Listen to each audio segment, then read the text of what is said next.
Hello and welcome to What the Fort. Today we're at Berry Head near Brixham. This location has been a defensive site for more than 2,000 years. There was an Iron Age hill fort, the Napoleonic Fort, as well as Second World War and Cold War structures. Let's go and find out more. Berry Head is a rocky headland at the southern part of Tor Bay in Devon. The towns of Paignton and Torquay lie to the north, and Brixham is just to the east of the headland. Berry Head has amazing views of the western side of the English Channel and the harbour at Torquay. Soldiers in the fort would have been able to see the ships coming from miles away, and its heavy cannons would have been able to attack any invading army. Sadly, none of the Iron Age hill fort survives, but the Napoleonic Fort that you can see here today was built in response to growing tensions with France and the threat of a possible invasion from across the Channel. It was built in the years after 1795 and not completed until 1809. An earlier fort nearby, Hardy's Head Battery, was also brought back into use. This had originally been built in 1780 due to the American War of Independence. This large defensive structure is known as the Half Moon Battery because of its shape. It's the most common type of battery, and famous examples of this are seen in Edinburgh Castle and Pendennis Castle in Cornwall.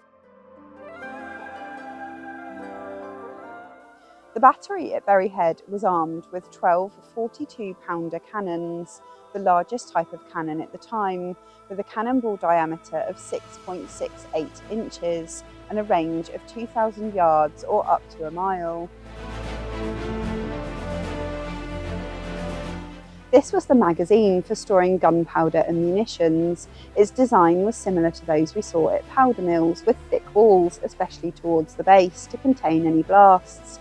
It has a further external wall to protect other buildings, and it's brick-lined to limit sparks.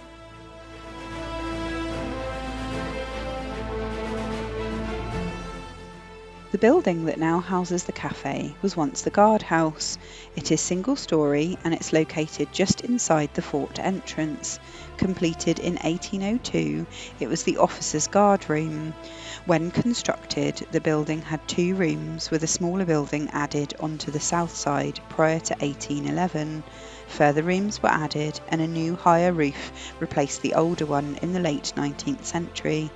A series of tunnels were discovered running across the site, including from under the guardhouse. These were excavated in the mid-1970s.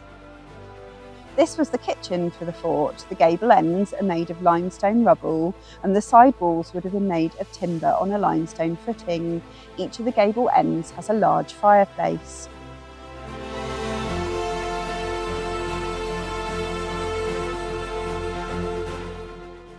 Multiple excavations from around the kitchen area have recovered lots of animal bones.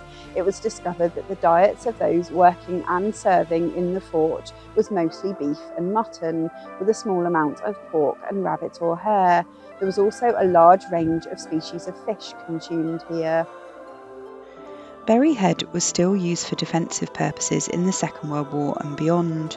The presence of a Royal Observer Corps building, constructed in 1943 or 1944, meant that the movement of ships and aircraft could be closely monitored. There were also anti-aircraft guns installed. Even after World War II ended and the Cold War started, a bunker to survive nuclear attack and monitor the effects of nuclear fallout was built. The Lighthouse on Berry Head was built in 1906 and it's Britain's shortest lighthouse at only 5 metres tall, but it's also the highest at 58 metres above sea level. It's not just humans who use Berry Head. The cliffs host the largest breeding colony of guillemots on the south coast of England. The colony of black and white seabirds can average 1,200 individuals over the summer period. Other birds normally seen here include searle buntings, sparrowhawks and razorbills. Greater horseshoe bats roost in the quarry caves.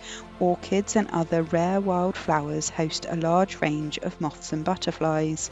It's also possible to see dolphins, porpoises and even whales from the headland.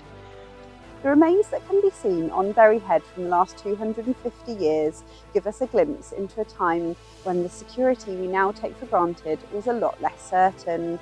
The battery, gun placements and cannons would have formed the first line of defence against attack. Thanks for watching, and if you've enjoyed this video, don't forget to like and subscribe. Hope to see you soon.